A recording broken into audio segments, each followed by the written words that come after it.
வணக்கம். நான் உங்களின் மூலிகை ஆலோசகர் டாக்டர் பிருந்தா. தினம் ஒரு மூலிகை அப்படிங்கிற தலைப்பில் இன்னைக்கு நீங்கள் பார்க்கக்கூடிய மூலிகை கருவேப்பிலை.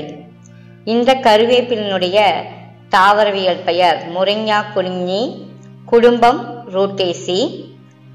ஆங்கிலத்தில் இதைய கரி லீவ்ஸ் அப்படின்னு சொல்கிறோம். இதனுடைய பிறப்பிடம் பார்த்தா இந்தியா. சிறிய மர வகையை சார்ந்தது தான் இந்த கருவேப்பிலை.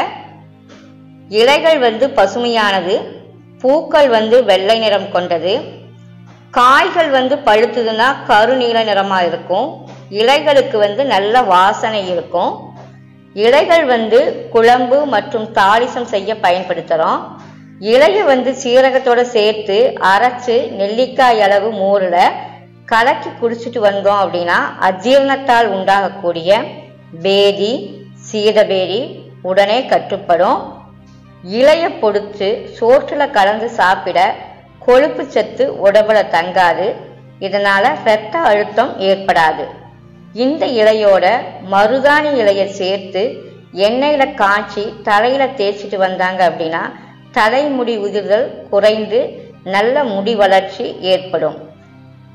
இந்த கருவேப்பிலை இலைய தண்ணியில ஜூஸா அடிச்சு பனங்கருப்பட்டி சேர்த்து குடிச்சிட்டு வந்தாங்க அப்படின்னா வெயிலுக்கு உடல் உஷ்ணம் அடைவது தவிர்க்கப்படும். இந்த கருவேப்பிலைய துவையலாகவும் சாப்பிடலாம். எப்படி அப்படின்னா கருவேப்பிலை இலையோட கடலைப்பருப்பு, மிளகாய், தேவையான அளவு உப்பு, பெருங்காயம், தேவையான தேங்காயும் சேர்த்து கொஞ்சம் எண்ணெயை விட்டு வணக்கி அதைய மிக்சியில் அடிச்சிட்டாங்க அப்படின்னா அதுதான் கருவேப்பிலை துவையல்.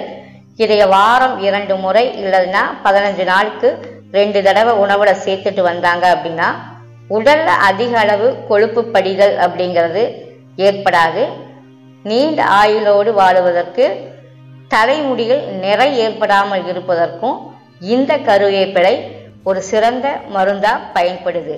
நன்றி, வணக்கம்.